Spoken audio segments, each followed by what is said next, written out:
तो दोस्तों, आज की कहानी हमारी 4 कमीने दोस्तों के ऊपर आधारित है जो आपस में अपने ही दोस्तों की बेटियों से शादी कर लेते हैं।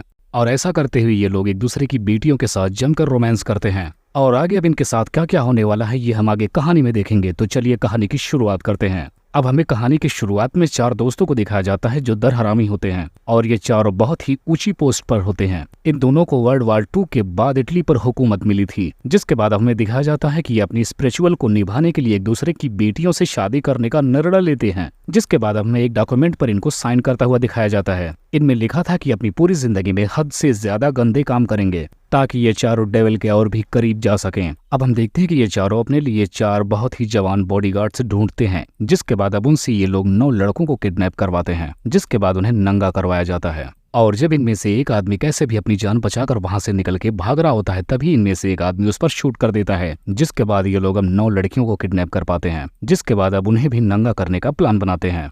अब इसमें से भी एक लड़की अपनी जान बचाकर वहां से भागने लगती है, लेकिन इनके चारों बॉडीगार्ड लड़कियों के पीछे पड़ के उन्हें पकड़ लेते हैं। और यहाँ पर उस लड़की की माँ को ये लग जाता है कि मेरी बेटी अब यहाँ पर नहीं बचने वाली। जिसके बाद माँ बेटी दोनों मरने की कोशिश करने लगती हैं। यहाँ पर लड़की की माँ मर जाती है, लेकिन लड़की ईवा को ये लोग बचा लेते हैं। और इस तरह से इनके किले में 8 लड़कियां और 9 लड़के बचे थे।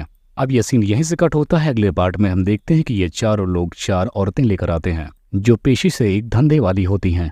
और वो उन औरतों से कहता है कि तुम इन सारे लोगों को गंदी गंदी कहानियां सुनाओ, जिसकी वजह से सारे लड़के आपस में मास्टरबेशन करने लगे। अब यहाँ पर ये लोग एक कानून बनाते हैं कि कोई भी इंसान सेम लिंग के साथ एक दूसरे के साथ इंटीमेट नहीं हो सकता। अब हम देखते हैं कि इनमें से एक औरत अपनी कहानियां शुरू कर देती है। यहाँ पर वो अपने जवानी के एक से एक किस्से सुनाती है, लेकिन यहाँ के किसी भी काम करने वाले आदमी का दिल पिघला नहीं पाती। लेकिन उसकी बात सुनकर वो चारों ठरकी दोस्त अपनी जवानी के दिन याद करने लगते हैं और उसी में खो जाते हैं। और टाइम टू टाइम एक एक करके गुलामों को अपने कमरे में लेकर जाते हैं। फिर इनमें से एक दोस्त एक लड़की की कहानी सुनने के बाद उस लड़की को मास्टरबेशन करने के लिए कहने लगता है, लेकिन वो लड़की इतनी छोटी थी कि उसे इस बारे में कुछ भी पता नहीं था कि आखिर मास्टरबेट होता क्या है। अब इन जालिमों के जुल्म देखने के बाद वो लड़की यहाँ से परेशान होकर भागने लगती है। जिसके बाद वहाँ के मजिस्ट्रेट के साथ साथ कुछ लड़के उस लड़की का पीछा करके उसे पकड़ लेते हैं। अब अगले सीन में हम देखते हैं कि सारे लोग मिलकर खाना खा रहे होते हैं।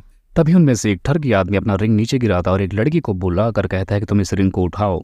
और जब वो लड़की नीचे झुक कर रिंग को उठाने लगती है, तभी वो ठरकी आदमी अपना रिंग उसके पिछवाड़े में डाल देता है। और ऐसा देखने के बाद उनके एक और दोस्त को यह गर्मी चढ़ जाती है और वो भी आकर झुक जाता है। इन लोगों को इस बात से कोई भी फर्क नहीं पड़ता कि सामने वाला मेल है या फीमेल। ये लोग बस हद से ज्यादा गंदा काम करना चाहते हैं। अब अगले सीन में हम देखते हैं कि वो 4 औरतें इस बारे में बात करती हैं कि हमें यहाँ पर सारे लोगों को मास्टरबेशन करना सिखाना पड़ेगा। जिसके बाद ये चारों औरतें मिलकर एक फीमेल डमी लेकर आती हैं, जिसके बाद उसका चारों मर्दों से हिलाने को बोलने लगती हैं। अब यहाँ पर हम उसी लड़की को देखते हैं जिसे मजिस्ट्रेट ने मास्टरबेट करने को बोला था और उसके भागने पर गार्ड्स ने उसे पकड़ लिया था। यहाँ पर हमें उस लड़की की डेड बॉडी को दिखाया जाता है, क्योंकि उन्होंने उसकी गला काटकर हत्या कर दी थी। जिसके बाद वो लोग यहाँ पर आकर सारे गुलामों को आदेश देते हैं कि अगर किसी ने भी यहाँ से भागने की कोशिश की तो उसका भी हश्र यही होगा। अब इन चारों में से इनका एक दोस्त खड़ा होकर बोलता है कि हमें इन गुलामों में से एक मेल और फीमेल की शादी करा देनी चाहिए। जिसके बाद इन बातों से सारे लोग सहमत होते हैं और 2 गुलामों की आपस में शादी करा दी जाती है। जिसके बाद अब उन्हें कमरे में भरपूर रोमांस करने के लिए छोड़ दिया जाता है।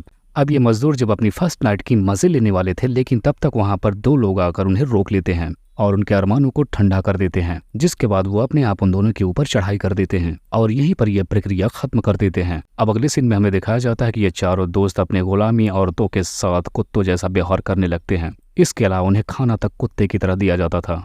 और जब एक लड़की इस तरह से खाना खाने से मना कर देती है तो उसके खाने में कील मिलाकर उसे जबरदस्ती खिलाया जाता है, जिसकी वजह से उसके मुंह से खून निकल आता है। अब ये सीन यहीं से कट होता है और अगले सीन में हमें दिखाया जाता है कि एक जीवा नाम की प्रेस्टिट्यूट है और यहाँ पर वो अपनी कहानी सुनाने लगती है। वो बताती है कि एक ऐसे वक्त आया था कि उसे अपनी मॉम को ही मारना पड़ा। तब इन चारों दोस्तों में से एक बोलता है कि ये सैक्रिफाइस तो करना ही पड़ता है, कोई भी काम हो। पता नहीं क्यों लोग अपनी मॉम को ही सब कुछ समझते हैं। जिसके बाद हम देखते हैं कि वह अपनी मॉम को याद करके रोने लगती है। ये देखने के बाद मजिस्ट्रेट काफी ज्यादा गुस्सा हो जाता है। जिसके बाद युवा ईश्वर का नाम भी लेने लगती है, जिसे सुनने के बाद इन चारों के खून खौल जाते हैं। तभी उनमें से एक दोस्त वहां टेबल पर बैठकर मास्टरबेशन करने लगता है और मास्टरबेशन खत्म होने के बाद वो ईवा को अपनी मलाई चाटने को कहने लगता है और अब मजबूरी में ये गंदी चीज ईवा को खानी पड़ जाती है। जिसके बाद अब ये चारों हरामी पूरे गुलामों को अपनी ऐसी ही तरीके से मिलाकर देने लगते हैं। इसके अलावा वो ऐसा खुद भी खाने लगते हैं और अब उन्हें हर टाइम यही सब खाने के लिए दिया जाता है। और जो लोग ऐसा खाने से मना कर देते उनका नाम एक रजिस्टर में नोट कर दिया जाता है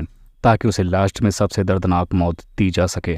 अब हम देखते हैं कि ये चारों दोस्त उस प्रेस्टिट्यूट से प्रभावित होकर एक एक करके सारी शहर की लड़कियों को ठोकने लगते हैं और इनका पूरे टाइम बस यही सब चलता रहता। अब अगले सीन में हमें दिखाया जाता है कि रात होने के बाद ये अपने सारे गुलामों को अपने पास बुलाकर उनको अपना पिछवाड़ा खोलने के लिए कहा जाता है और यहाँ पर ये लोग डिसाइड करते हैं कि जिसका पिछवाड़ा सबसे अच्छा निकलेगा उसे जान से मार दिया जाएगा। जिसके बाद अब उन्हें अपने एक गुलाम का पिछवाड़ा बहुत ही अच्छा लगता है और अब उसे पकड़कर मारने का डिसाइड करते हैं। और ये लोग जब उसे शूट करते हैं तो इनके गन में गोली ही नहीं होती है। जिसके बाद इनका प्रेसिडेंट इनसे बोलता है कि हम तुम्हें इससे भी ज्यादा दर्दनाक मौत देंगे। अब अगले सीन में हमें दिखाया जाता है कि ये चारों हरामी अपनी बेवकूफी की हद पार कर देते हैं और अपने गाड़िया गुलामों के साथ शादी कर लेते हैं। तभी इनका एक गुलाम इनसे आकर बोलता है कि तुम्हारे मेंशन में तुम्हारे रूल्स तोड़े जा रहे हैं। तभी वो प्रेसिडेंट उसके साथ जाता है और दो लड़कियों के एक मर्द के साथ सोते हुए देख लेता है और इन लोगों के रूल्स के हिसाब से दो लोग सेम लिंग के साथ एक इंसान के साथ नहीं सो सकते। जिसके बाद वो फौरन उन लड़कियों के पास पहुंचकर उन्हें अपने गन पॉइंट पर ले लेता है। तब ये लड़कियां उसे बताती हैं कि एक गुलाम और है जो अपनी नौकरानी के साथ सोता है। जिसके बाद ये चारों दोस्त जाकर उसे भी पकड़ लेते हैं और उसे वहीं पर शूट करके मार देते हैं।